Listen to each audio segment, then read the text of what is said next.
வணக்கம் அன்பு நேயர்களே. இந்த அற்புதமான நேரலைக்கு வரக்கூடிய அனைத்து நல்ல உள்ளங்களுக்கும் வணக்கங்கள் மற்றும் வாழ்த்துக்கள். தொடர்ந்து நீங்கள் பார்த்துட்டு இருக்கிற எல்லா பதிவுகளுமே உங்கள் வாழ்க்கையில் நல்லது கொண்டு வந்து சேர்த்துருன்ற நம்பிக்கையில் தான் நான் எல்லா பதிவுகளும் கொடுக்குறேன். கடல் கடந்து போய் நம்ம பதிவு பலருடைய மனசுலையும் இடம் பெற்றது சாதாரண விஷயமா நான் பார்க்கல. இது விலைமதிப்பில்லாத ஒரு அன்பும் ஆதரவும் நீங்கள் கொடுத்ததற்கான ஒரு விளைவுகள் தான் 1 மில்லியன் சந்தாதாரில் நம்ம தாண்டி இன்றைக்கி வெற்றி நடை வீர நடை போட்டிருக்கோம். தொடர்ந்து உங்களுடைய அன்பும் ஆதரவும் தேவை. இந்த பதிவு கடகராசிக்காரர்களுக்கான ஒரு அற்புதமான பதிவு. சரிங்களா? கடகராசிக்காரர்கள் பல பதிவுகளில் தொடர்ந்து கேட்டீங்க, ஐயா எங்களுக்கான அதிர்ஷ்டத்தை தரக்கூடிய காலகட்டம் என்ன, எந்த கிரகநிலைகளுடைய தாக்கம் இருந்தால் எங்களுக்கு அதிர்ஷ்டம் கிடைக்கும், மாற்றம் கிடைக்கும், நல்லது நடக்கும், முன்னேற்றம் இருக்கும், தொட்டதெல்லாம் வெற்றி அடையக்கூடிய பொன்னான காலம், பொற்காலம், எக்காலம், எந்த காலம் அது அப்படின்னு சொல்லி கேட்டிருந்தீங்க. அந்த தகவலெல்லாம் இந்த பதிவில் நம்ம ஷேர் பண்ண போகிறோம். ஆகவே மிக முக்கியமான ஒரு கணிப்பாகவும் இருக்க போது, இறைவனுடைய அருளும் முன்னேற்றத்திற்கான தேடலும் கொண்டவர்களுக்கு இந்த பதிவு கண்ணில் படும் அப்படின்றத நான் நம்புகிறேன். ஏன்னா எனக்கு இந்த அதிர்வலைகள், வைப்ரேஷன், நம்மளுடைய எண்ணங்கள் இதில் ஆழ்ந்த நம்பிக்கை இருக்குது. நம்ம எதை தேடுறோமோ, எதை அதிகமாக விதைக்கிறோமோ அதுதான் முளைக்கும். கடகராசிக்காரர்களை பற்றி கடந்த சில பதிவுகளில் நான் எவ்வளோ தெளிவாக அழகாக சொன்னன்றதை பார்த்தவங்களுக்கு தெரிஞ்சிருக்கும். உங்கள் கடகராசிக்காரர்கள் பதிவுகளை பார்த்தவங்களுக்கு கண்டிப்பாக தெரிஞ்சிருக்கும். கமெண்ட் செக்ஷனை பார்த்தேன், மிக அற்புதமான ரெஸ்பான்ஸ், ரொம்ப நன்றி. சரிங்களா? இப்போது இந்த பதிவுக்கான விஷயத்தை சீக்கிரமாக பார்த்துருவோம். சரிங்களா? அதை பார்க்குறதுக்கு முன்னாடி நான் உடனே சொல்லி முடிச்சிட்றேன், ரொம்ப டைம் எடுத்துக்க மாட்டேன். மூலிகை சாம்பிராணி கொடுத்தோம், வாங்கினீங்க. சில பேர் இதை என்னங்க வியாபாரத்துக்காக இதெல்லாம் சொல்கிறீங்களான்னு அவங்க புரியாமல் தெரியாமல் பேசுகிறாங்கன்னா, வாங்கின நபர்களுக்கு தெரியும் எதற்காக கொடுத்தோம், எப்படிப்பட்ட மாற்றம் அப்படின்றத பார்த்தவங்களுக்கு தெரியும். ஆகவே திரும்பவும் சொல்கிறேன், இது நீங்கள் கேட்டது தான் நம்ம கொடுத்துருக்கோம். சரிங்களா? இது வியாபாரத்துக்காக வேறு எதுக்காகவும் நம்ம இந்த நேரத்தில் இதை நம்ம சொல்ல கிடையாது. இது பல வருடமாக நம்மிடம் ஜாதகம் பார்த்தவங்க கேட்ட ஒரு விஷயந்தான் இது. இன்றைக்கி கொடுத்தோம், வாங்குறீங்க, இப்போ தொடர்ந்து வாங்கிட்டு இருக்கீங்க, அவ்வளோதான் விஷயம், வேறு ஒன்றும் இல்லை. சரிங்களா? ஆகவே இதில் ஆட் பண்ணியிருக்க மூலிகைகள் சக்தி வாய்ந்த மூலிகைகள் தான். என்னென்ன மூலிகைகள்ன்றது இப்போ அனுப்புகிறவங்களுக்கு எல்லாத்துக்குமே நம்ம அந்த பேக்கிங்லேயே மென்ஷன் பண்ணி தான் அனுப்புகிறோம். சரிங்களா? சக்தி வாய்ந்த மூலிகைகள் கொண்டு இயற்கையான முறையில் காய வச்சு அரைச்சி தான் கொடுத்தோம். 100 கிராம் பாக்கெட்டு தான் நம்ம கொடுத்துட்ருக்கோம். வேணுன்றவங்க இந்த நம்பர் 9345397967 தயவு செஞ்சு நம்பர் சேவ் பண்ணுறீங்க, கரெக்டாக பார்த்து சேவ் பண்ணிக்கோங்க. ஒரு நம்பர் மாற்றி சேவ் பண்ணாலும் வேறு யாருக்காவது ஃபோன் கால் போயிடும், வேறு யாருக்காவது மெசேஜ் போயிடும். யாரையும் தொந்தரவு செய்யக்கூடாது. சரிங்களா? இந்த நம்பருக்கே கூட ஃபோன் கால் பண்ணாதீங்க, உபயோகத்தில் இல்லை அப்படின்னு தான் வரும். சரிங்களா? வாட்ஸ்அப்புக்காக மட்டும்தான் இந்த நம்பர் நம்ம யூஸ் பண்ணுறோம். ஓகே, கடகராசிக்காரர்களை பற்றி பார்ப்போமா? யார் கடகராசிக்காரர்கள், எப்படிப்பட்டவர்கள், இது எல்லாமே சில பதிவுகளில் மிக தெளிவாக ஆழமாக பார்த்தோம். கடல் கடந்து போய் வேலை செய்யக்கூடிய அமைப்பை கொண்டவர்கள் கடகராசிக்காரர்கள். 4வது ராசியாக விளங்கக்கூடிய இந்த கடகராசிக்காரர்களை பொறுத்தளவுக்கு எந்த வயதில் யோகம் வரும் அப்படின்றத நிறைய பேர் கேட்ட கேள்வி. ஏன் தெரியுமா அந்த கேள்வி நீங்கள் கேட்டீங்க? ஏன் கேட்டீங்கன்றது எனக்கு தெரியும். கடகராசிக்காரர்களுக்கு எந்த வயசில் யோகம் வரும் அப்படின்ற அந்த கேள்வியிலேயே உங்களுக்கான வாழ்க்கையும் அடங்கியிருக்கு. ஆமாம், அதை நான் சொல்கிற கேளுங்க. எந்த வயசில் யோகம் வரும்னு ஒருத்தர் தொடர்ந்து நிறைய பேர் கேட்குறாங்க. அப்படின்னாவே அந்த ராசிக்காரர்களுடைய வாழ்க்கையில் நிறைய எக்ஸ்பெக்டேஷன் இருக்குது. ஆமாவா? இப்போ நான் அடுத்தடுத்து சொல்கிறத கேட்டு கடகராசிக்காரங்களே அதிர்ச்சியாக போகிறீங்க. ஆமாம், பாருங்கள், ஒவ்வொன்றா நான் சொல்கிறேன். கடகராசிக்கார நண்பர்கள், நீங்கள் எக்ஸ்பெக்டேஷன் நிறைய இருக்கும் லைஃப்பை பற்றி. ஆமாவா? எங்கே இருக்கணும், எப்படி இருக்கணும், எங்கெல்லாம் போகணும், எவ்வளோலாம் சம்பாதிக்கணுன்ற தேடல் நிறையவே இருக்கும்.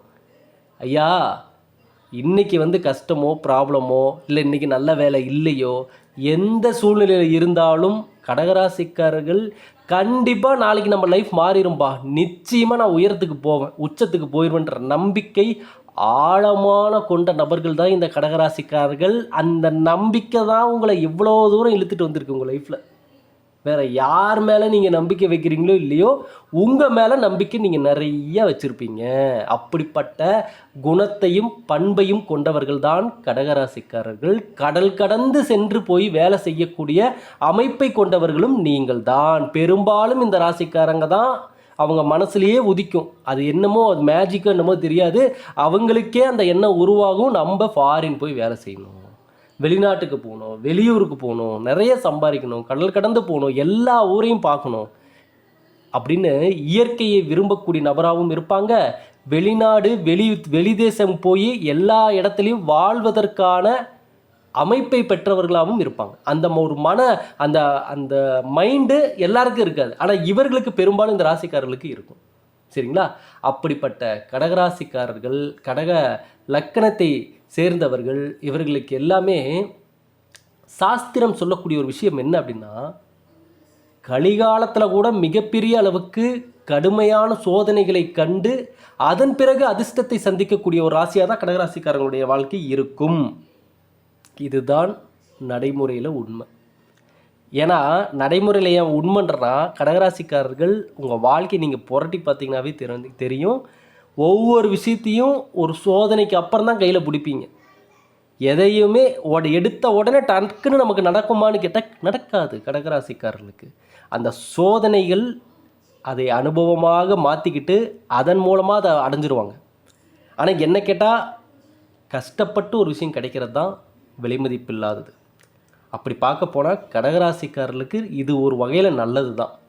இருந்தாலும் இந்த மாதிரி சிறப்புகள் எல்லாம் கொண்ட கடகராசிக்காரர்களாக நீங்கள் இருந்தாலும் நிறைய பேர் இப்போ நொந்து நூலாக இருக்கீங்க.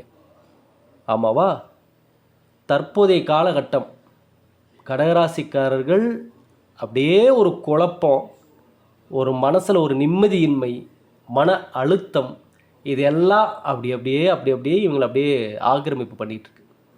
ஒரு குரு பயிற்சியோ, ஒரு புத்தாண்டு பலனோ, ஒரு சனி பயிற்சியோ, அல்லது தமிழ் புத்தாண்டு பலனோ, ராகு பயிற்சியோ, இது எல்லாம் கொடுக்க முடியாத மகிழ்ச்சிகளை கூட உங்களுடைய ஜாதகத்தில் எந்த வயசில் வளர்ச்சி இருக்குது, எப்பொழுது மகிழ்ச்சி அடைவீங்க, உறுதியாக உங்கள் ஜாதகத்தில் சில விஷயங்கள் இருக்கும் கண்டிப்பாக. அந்த வகையில் ஜாதகம் பார்க்க முடியாதவங்க கூட கடகராசிக்காரங்க, கடக லக்கணத்தை சேர்ந்தவர்கள் கலிகாலத்தில் கூட மிகப்பெரிய சிறப்புகளை சந்திக்கக்கூடிய ராசியாக இருக்கக்கூடிய உங்களுக்கு ராசி அதிபதி சந்திர பகவான் எந்த வயசில் வராரோ அந்த வயதில் ஒரு பொன்னான காலம், பொற்காலமாக அமைய நிறைய வாய்ப்புகள் இருக்கிறது கடகராசி நண்பர்களே. அதாவது சந்திர பகவானுடைய தசா அப்படிங்கிறது 10 வருஷம். அந்த 10 வருஷம் தசா நடக்கிற இந்த சந்திர பகவான் பொதுவாக வாழ்க்கையிலிருந்து போற்றுதலுக்கு உண்டான வாழ்க்கையை நிச்சயமாக கொடுப்பார். மற்றவங்க பார்த்து உங்களை அப்படி பெருமையாக பேசக்கூடிய சூழ்நிலைகள் உருவாகும். அந்த இடத்துல நீங்கள் கொஞ்சம் அந்த தசாபுத்தி நடக்கக்கூடிய அந்த காலகட்டம் செழிப்பாக தான் இருப்பீங்க. நல்லா ஒரு பிரைட்னஸ் இருக்கும், முகத்தில் ஒரு தெளிவு இருக்கும். சரிங்களா? 4 பேருக்கு நீங்கள் புத்திமதி சொல்கிற ஒரு ஸ்டேஜில் இருப்பீங்க. சரிங்களா? ஆனால் இந்த கடகராசிக்காரர்கள் இப்போ இந்த காலகட்டத்தில் பார்த்திங்கன்னா தான் நம்ம டைட்டிலில் போட்ட மாதிரி தான் அந்த இடத்துல தொங்கக்கூடிய ஒரு வாழ்க்கை, மோசமான கடுமையான விளைவுகள் இதெல்லாம் சந்திச்சிட்ருக்கீங்க. இது ஒரு சோகமான விஷயந்தான். சரிங்களா? அப்போ அதான் நான் சொன்னேன் பார்த்தீங்களா, சந்திர திசை மிகப்பெரிய அதிர்ஷ்டத்தை தரக்கூடியது அப்படின்றத நம்ம நம்பலாம்.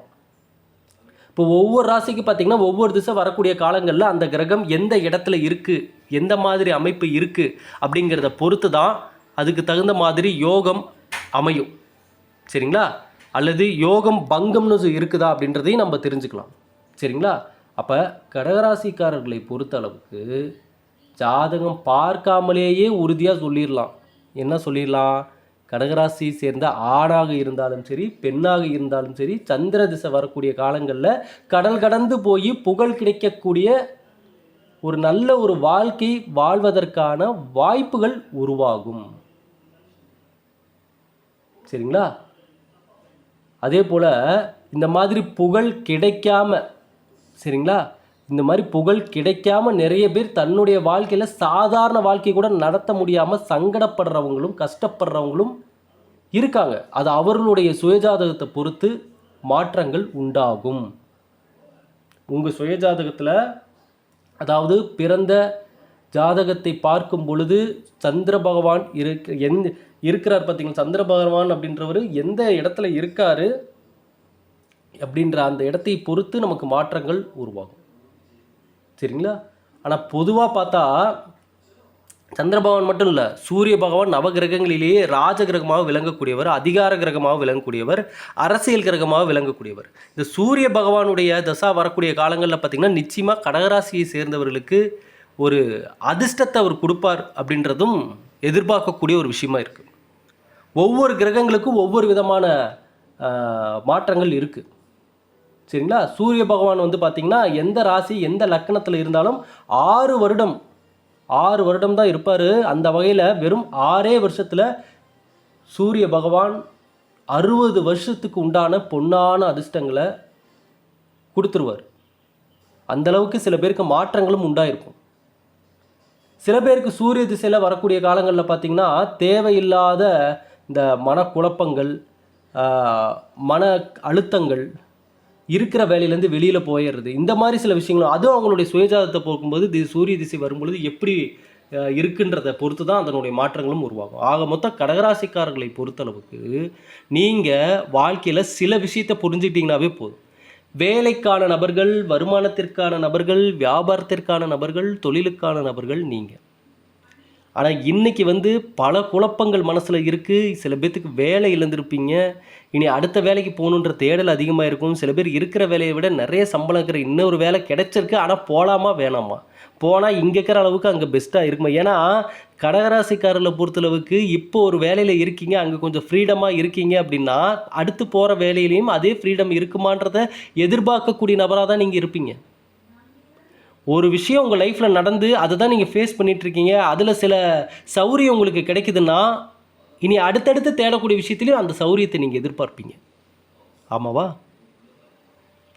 கரெக்டாக சொல்லிட்டேன்னா கடகராசிக்காரர்கள் என்னென்ன, ஏன்னா சில விஷயத்தெல்லாம் நம்ம ஆழமாக பார்த்தோம் அப்படின்னா பல விஷயங்கள் நமக்கு தெரிய வரும். கடகராசிக்காரர்களை பற்றி இன்னும் சில விஷயங்கள்லாம் நம்ம சொன்னோம்னா உங்களுக்கு அதிர்ச்சியாக இருக்கும். ஓ ஆமாம், கரெக்டாக சொல்லிட்டாரு. ஏன்னா ஒரு சில விஷயங்கள் நம்ம வெளியில் எங்கேயும் யாரும் சொல்லியிருக்க மாட்டாங்க.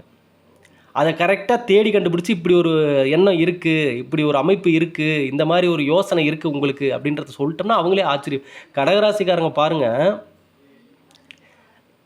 இப்போ நான் சொல்கிறத உங்களுக்கே அதிர்ச்சியாக கூட இருக்கலாம். ஆனால் அது உண்மையாக இல்லைன்றதை நீங்களே சொல்லுங்கள். இந்த பக்கம் ஒரு கால், அந்த பக்கம் ஒரு கால் வச்சு நடுவில் மாட்டிகிட்டு இருக்கிற நபராக தான் இருப்பாங்க. பாருங்கள், இந்த பக்கம் போயிட்டா மிகப்பெரிய வாழ்க்கை, நினைச்சு பார்க்க முடியாத அளவுக்கு செட்டில்மெண்ட்டு, பெரிய நம்ம லைஃப் அடைஞ்சிடலான்ற ஒரு நம்பிக்கை. அதே இந்த பக்கம் கூடிய தன்னுடைய லைஃப்பில் இருக்கக்கூடிய சில மைனஸு, நெகட்டிவான விஷயங்களை பார்த்தா என்னடா வாழ்க்கை அப்படின்ற மாதிரி. அப்போ பாருங்கள், எதிர்கால நம்பிக்கையும் இருக்கும், இன்னொரு பக்கம் தன்னுடைய லைஃப்பில் இது வரைக்கும் ஃபேஸ் பண்ணிட்டு வந்த சில ப்ராப்ளமும் இது என்னடா வாழ்க்கைன்ற கேள்விக்குறியும் ஏற்படுத்தும். அப்போ பாருங்கள், 2 மனநிலையும் ஒரு மனிதனை போட்டு ஒரு வாட்டி வதைக்குதுன்னா அது கடகராசிக்காரங்க தான். கரெக்டாக நான் சொல்லிட்டேன்னா? இது சொன்னது உங்களுக்கு கரெக்ட் ஆகுதான்றதை நீங்கள் சொல்லுங்கள் ஐயா கமெண்டில். நீங்கள் கமெண்டில் என்னென்ன சொல்கிறீங்கன்றத எல்லாமே நான் பார்த்துட்டு தான் இருக்கேன். உங்கள் நண்பனாக இருந்து பார்க்குறேன், உங்கள் சகோதரனாக இருந்து பார்க்குறேன், உங்கள் மனசாட்சியாக இருந்து பார்க்குறேன். நான் பெரும்பாலும் ஒவ்வொரு பதிவுகளையும் கணிப்புகளும் கொடுக்கும்போதே உங்களுடைய மனசாட்சியாக இருந்து தான் நான் பேசுகிறேன். அது அப்போ தான் உங்கள் மனசுக்கு வந்து கனெக்ட் ஆகுன்றது எனக்கு தெரியும். வெளிநபராக இருந்து பேசுனா அது கேட்பீங்க, ஆனால் நிறைய பேர் அதை மறந்துடுவாங்க, இந்த பக்கம் வாங்கி அந்த பக்கம் காதில் விட்டுருவாங்க. ஆனால் உங்களுடைய மனதிலிருந்து நான் பேசுனா அந்த மனம் எதையுமே மறக்காது, என்றைக்குமே மறக்காது. அது குறிப்பாக கடகராசிக்காரங்க அவ்வளோ சீக்கிரம் ஒரு விஷயத்தை மறக்கிற நபரே கிடையாது. உங்கள் லைஃப்பில் பட்ட கஷ்டங்கள், வேதனைகள், அவமானங்கள், குறிப்பாக நடந்த மகிழ்ச்சி, நிம்மதி, இதையெல்லாம் கூட மறந்துடுவீங்க. ஆனால் பட்ட அவமானத்தையோ, கஷ்டத்தையோ, வேதனையோ, சோதனையோ கடகராசிக்காரர்கள் அவ்வளவு சீக்கிரம் அவங்க லைஃப்பில் மறக்கவே மாட்டாங்க. அந்த இடத்துல திரும்ப நம்ம யாருன்னு காட்டணும். இந்த வாழ்க்கையில் ஒரு முறையாவது நம்ம அந்த இடத்த நின்று காட்டணுண்டா அப்படின்ற அந்த ஒரு வைராகியத்தை கொண்டவர்களாக தான் நீங்கள் இருக்கீங்க. அப்படிப்பட்டவர்களுக்கு உங்களுடைய தசாபுத்தி நடக்கக்கூடிய அந்த அமைப்புகளை பொறுத்து மாற்றங்கள் இருக்கும். இப்போ நம்மளுக்கு நடந்துகிட்ருக்கு, இப்போ எல்லாத்துக்குமே நடந்துகிட்டு இருக்கக்கூடிய இந்த ராகு கேது பயிற்சி, சனி திருக்கணித பஞ்சாங்கத்தின்படி நடந்த சனி பயிற்சி, குரு பயிற்சி, இப்போ இது எல்லாமே கொடுக்கறது எல்லாமே இப்போ பொதுவான கணிப்புகளாக வரும். இப்போ இவர்களுக்கு இந்த 12 ராசிக்கும் இந்த குரு பயிற்சி இந்த பலன்களை கொடுக்குது, ஒவ்வொரு ராசிக்கும் இப்படி ஒரு பலன்களை கொடுக்குதுன்றது எல்லாமே அவர் உங்கள் சுயஜாதகத்தில் எங்கே இருக்கார், எப்படிப்பட்ட அமைப்பை கொடுக்குறாருன்றதை பொறுத்து இன்னும் தெளிவான சில விஷயத்தை நம்ம தெரிஞ்சுக்கலாம். சரிங்களா? அதே போல் தற்போது இன்னொரு உண்மைன்னு சொல்கிறேன், அதுவும் கரெக்டானு சொல்லுங்கள். நீங்கள் தான் சொல்லணும். கடகராசிக்காரர்கள் கடவுளை நம்பாதவர்கள் கூட, ஆன்மீகத்தின் மீது விருப்பமே இல்லாதவங்க கூட இப்போது சில ஆன்மீகத்தை தேடக்கூடிய நபராக மாறிட்டுருக்கீங்க. ஆமாவா? பாருங்கள், அப்படியே உங்கள் மைண்டு கொஞ்சம் கொஞ்சமாக ஞானத்தை தேடி பயணிக்க ஆரம்பிச்சிட்ருக்கு. ஞானம் அதான் ஆன்மீக முக்தி அடைகிறது, அந்த ஞானம் தான் அந்த அந்த ஒரு தெளிவை கொடுப்பது. நீங்கள் கடகராசிக்கார நண்பர்களே, நான் ஒரே ஒரு விஷயத்தை தான் சொல்லுவேன், நல்லா புரிஞ்சுக்கோங்க. கடகராசிக்காரர்கள் நீங்கள் நினைக்கிற ட்ரீம் லைஃப்பை அடைவதற்கான தகுதி உள்ள நபர்கள் தான். ஆனால் என்ன பண்ணிடுறீங்க, 2-3 விஷயங்கள் தான் உங்களை இன்னை வரைக்கும் மேலே வரவிடாமல் தடுக்குது. அதை என்னன்னு நான் சொல்லட்டுமா? முதல் விஷயம், உங்கள் முயற்சிக்கான ரிசல்ட் முழுமையாக உங்களை இன்னுமே சேரலை. நீங்கள் நினச்ச இடத்துல நீங்கள் இல்லை. இப்போ 2வது விஷயம் என்னென்னா, அப்பப்போ அதாவது நீங்களே உங்களை நீங்கள் அப்பப்போ குறைவாக எடை போட்டுக்கிறீங்க. இது நம்மளால் முடியுமா, இதுக்கு நம்ம சரியாக வருவோமா? 3வது விஷயம் என்னென்னா, நாளைக்கு நீங்கள் கண்டிப்பாக பெரிய நிலைமைக்கு வந்துடுவீங்க. ஆனால் நேற்று நடந்த விஷயமே இன்னும் உங்களை போட்டு வாட்டி வதச்சிட்ருக்குது. அதுதான் உங்களை அடுத்த விஷயத்துக்கு தயாராக விடாமல் பண்ணிகிட்ருக்கு. அடுத்து வரக்கூடிய மாற்றத்திற்கும் நல்ல விஷயத்திற்கும் நீங்கள் தயாராகி நிற்கணும். இப்போ எப்படி ஒரு ஃபங்க்ஷன்னா எப்படி நம்ம ரெடியாக நிற்கிறோம், குளிச்சுட்டு புது ட்ரெஸ் போட்டுட்டு மேக்கப்லாம் பண்ணிட்டு நம்ம ரெடியாக நிற்கிறோம்ல, அப்படி நின்னா தானே அது ஒரு ஃபங்க்ஷன்னு சொல்லுவாங்க. ஒரு சிறப்பாக ஒரு நிகழ்ச்சி நடக்குதுன்னா அங்கே எல்லாருமே வண்ணமயமாக இருப்பாங்க, உற்சாகமாக இருப்பாங்க, சிரித்த முகத்தோடு இருப்பாங்க. அப்படி இருந்தால் தானே அது ஒரு நிகழ்ச்சியாக பார்க்கப்படும், ஒரு சுப நிகழ்ச்சியாக பார்க்கப்படும். இதே தான் வாழ்க்கைக்கான கான்செப்டும். இப்போ இன்றைக்கி காலையில் கணவன் மனைவிக்கு சண்டை வந்திருக்கலாம். ஆனால் அதிகாலையில் சண்டை வந்தாலும் காலையில் ஒரு 9-10 மணிக்கு ஒரு ரிசப்ஷன் போகிறாங்கன்னா அந்த இடத்துல சிரித்த முகத்தோடு போய் தயாராக தான் நிற்கணுங்க. நின்னா தான் அங்கே கிடைக்கக்கூடிய அந்த நல்ல எக்ஸ்பீரியன்ஸை அவங்களால அனுபவிக்க முடியும். இதே தாங்க வாழ்க்கையும். நேற்று நடந்த கவலைகளும் சோதனையும் இன்னை வரைக்கும் அதையே நினச்சி அதையே போட்டு குழப்பி அதை மட்டும்தான் நமக்கு நடக்கும்னு நீங்கள் நினச்சிங்கன்னா அது மட்டும்தான் நடக்கும். நீங்கள் எப்போ ரெடியாகி உங்கள் மனக்கதவை திறந்து தயாராக நல்லதுக்காக தயாராக காத்து கொண்டு நிற்கிறீர்களோ, எங்கே ஒளிஞ்சிருந்தாலும் அந்த நல்லது, உண்மையான நல்லது உங்களை தேடி வரும். நல்லதுன்றனா நீங்கள் என்னங்க நல்லதுன்னு சொல்ல வரீங்கன்னு கேட்டால், ஐயா எல்லாம் உங்கள் வாழ்க்கைக்கு என்ன தேவையோ அந்த நல்லதை தான் நான் சொல்கிறேன். வேலை இல்லாமல் இருக்கீங்களா, வேலையும் வேலை கிடைக்கிறது நல்லது தான். திருமணம் ஆகாமல் இருக்கா, திருமணம் ஆகிறது உங்களுக்கு நல்லது தான். குழந்தை வரம் இல்லாமல் இருக்கா, குழந்தை நல்ல ஆரோக்கியமாக அழகாக ஒரு குழந்தை பிறக்கிறது நல்லது தான். அந்த நல்லதை தான் நான் நல்லதுன்னு சொல்கிறேன். எது உங்கள் வாழ்வில் குறையாக உள்ளதோ அந்த குறை அடிப்படை தேவையாக இருந்தால் கண்டிப்பாக அதை சரி செய்து கொள்வது அவசியம். இங்கே நம்மளுக்கு அடிப்படை தேவை இருக்க இடம், உடுக்க உடை, உண்ண உணவு.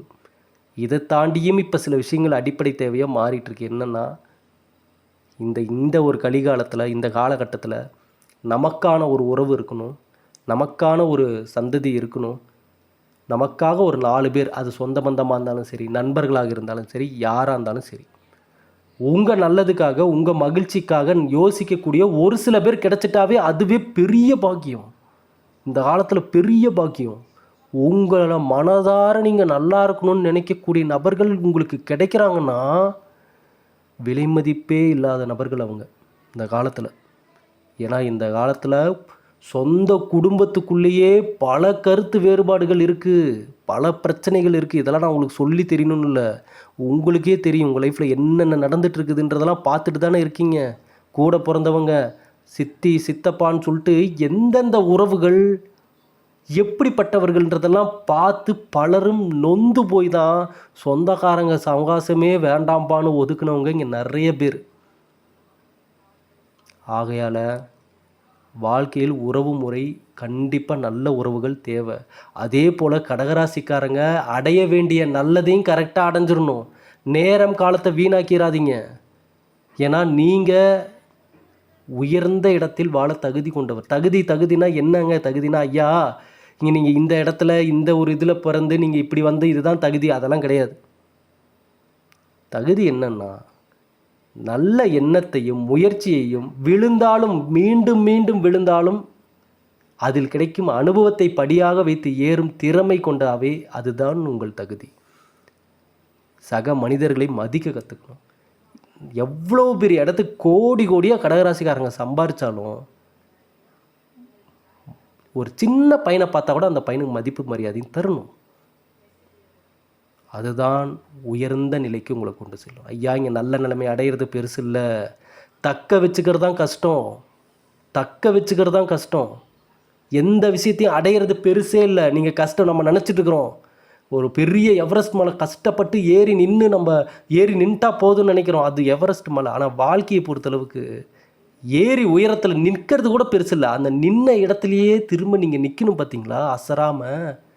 அதுதான் கஷ்டம். அப்போ தான் நிறைய பேர் தள்ளி விட வருவாங்க. அப்போ தான் நிறைய பேர் காலை வாரி விட வருவாங்க, ஏமாற்ற வருவாங்க. நிறைய ஒரு படையே உங்களை தேடி ஓடி வரும். அதெல்லாம் கடகராசிக்காரங்க உங்கள் லைஃப்பில் அப்பட்டமாக பார்த்துருப்பீங்க. எவ்வளோ, ஏன்னா நான் சில பதிவுகள் அதை தான் நான் தெளிவாக சொல்லியிருந்தேனே. எல்லார் பார்வையும் உங்கள் மேலே தான் இருக்கும். நீங்கள் நல்லா பாருங்கள், நான் சொல்கிறது எந்த அளவுக்கு உண்மைன்றது உங்களுக்கு. யாருங்க நீங்கள் அப்படின்னு என்னையே கேட்பீங்க, எவ்வளோங்க கரெக்டாக சொல்லிவிட்டீங்க அப்படின்னு. எல்லா சொந்த பந்தம் பார்வையும் உங்கள் மேலே தான் இருக்கும். ஏன்னா நான் திரும்பவும் சொல்கிறேன், ஃபாரினுக்கு போய் வேலை செய்கிறதாகட்டும், ஒரு தொழில் எடுத்து செய்கிறதாகட்டும், சம்பாதிக்கிறதாகட்டும், இதெல்லாம் நினப்பாக இருப்பீங்க. நல்லா உங்களுடைய திட்டத்தை இம்ப்ளிமெண்ட் பண்ணி நல்லா சம்பாதிக்கக்கூடிய அந்த எண்ணத்தையும் செயலையும் கொண்ட நபராக தான் நீங்கள் இருப்பீங்க. ஒருவேளை நான் கடகராசிக்காரங்க, நீங்கள் சொன்ன மாதிரி எனக்கு எந்த எண்ணமும் இல்லைங்க, வேலைக்கான நபர் நான் இல்லைங்க, வேலைக்கான எண்ணம் இல்லைங்க அப்படின்னு நீங்கள் சொன்னீங்கன்னா அந்த பழக்க வழக்கம் பண்புகள் உங்களுக்கானது இல்லை. அப்போ உங்களுக்கு கனெக்ட் ஆகாத ஒரு பழக்க வழக்கத்தில் நீங்கள் இருக்கீங்கன்னு அர்த்தம். மாற்றிக்கங்க. கடகராசிக்காரங்க யார்? கடல் கடந்து போய் வெற்றியை நாட்டக்கூடிய நபர்கள். உங்கள் பவர் என்னன்னு உங்களுக்கு தெரியாது. அதை தெரிஞ்சுக்கிட்டிங்கன்னா நீங்கள் இன்றைக்கி எவ்வளோ கஷ்டத்தில் இருந்தாலும் நாளைக்கு உங்கள் லைஃப்பை கொண்டு போய் கோபுரத்தில் வைக்க முடியும். அந்தளவுக்கு திறமை உங்களுக்குள்ளேயே இருக்குது. நீங்கள் வெளியில் அங்கே இங்கேன்னு தேடி தேடி மற்றவங்கள நம்பி நீங்கள் ஏமாந்தது தான் மிச்சம். வெளியே தேடாதீங்க, உங்களுக்குள்ளே தேடுங்க. இந்த பதிவு கடகராசிக்காரர்களுக்கு அற்புதமான ஒரு மாற்றத்தை ஏற்படுத்தும் நான் நம்புகிறேன். எந்த ஒரு பதிவும் மிஸ் பண்ணிடாதீங்க. ஒவ்வொரு பதிவுகளிலும் சொல்லக்கூடிய ஒவ்வொரு வார்த்தைகளும் உங்கள் ஆழ் மனதில் ஒரு அதிர்வலையை கிரியேட் பண்ணும். அந்த அதிர்வலை உங்களை எப்படி மாற்றுதுன்னு மட்டும் பாருங்கள். அப்புறம் நீங்கள் சொல்லுவீங்க, சொன்ன மாதிரியே நடந்துருச்சுங்கன்னு. ஐயா, மனம்தான் வாழ்க்கை. அங்கே என்ன விதைக்கிறீங்களோ அது முளைக்கும். இன்றைக்கி எதை தொடுறீங்களோ, எதை பேசுகிறீங்களோ, எதை சிந்தனைகள் இருக்கோ, இதெல்லாம் தான் நாளைக்கு உங்கள் சந்ததியே அனுபவிக்க போகுது. அதை மனசில் வச்சுக்கோங்க. என்றைக்குமே வாழ்க்கை மீது பயபக்தி இருக்கணும். வாழ்க்கையே பயமாக தான் மாறிடக்கூடாது ஒழிய, வாழ்க்கை மீது ஒரு பயபக்தி கொஞ்சமாவது இருக்கணும். ஐயோ, இது நாளைக்கு இந்த தப்பை பண்ணிட்டா நாளைக்கு இது நடந்துருமோ, நாளைக்கு நம்ம குடும்பத்துக்கு ஏதாவது ப்ராப்ளம் வந்துருமோ அப்படின்னு சொல்லி சில விஷயத்தில் பயம் இருக்க தான் செய்யணும். இருந்தால்தான் ஒழுக்கமாக வாழ்க்கையை நல்ல நிலைக்கு கொண்டு செல்ல முடியும். சாதாரணமாக நம்ம நினச்ச மாதிரி எல்லாம் கிடச்சிடாது. நம்ம நினைக்கிற மாதிரி எல்லாமே நம்ம லைஃப்பில் உடனே மாறிட்டா அப்புறம் அது வாழ்க்கைக்கான போராட்டன்றது அப்புறம் எங்கே? போராடி ஒரு விஷயத்தை கையில் பிடிக்கிறது தான் நிரந்தர முன்னேற்றம். இந்த பதிவை எல்லாருக்குமே ஷேர் பண்ணுங்கள். எப்போதும் நம்ம பதிவோடு இணைந்தே இருங்க. நல்லது உங்களை தேடி வரவீங்க. நீங்கள் தயவு செஞ்சு நல்லது தேடி போகாதீங்க. இங்கே எது நல்லது எது கெட்டதுன்னே தெரியல இந்த காலத்தில். ஏமாந்து போக வாய்ப்பு அதிகம். எது நல்லதோ அது இனி உங்களை தேடி வரட்டும். அதை ஈர்க்கக்கூடிய மனிதராக மாறுங்க. நன்றி, வணக்கம்.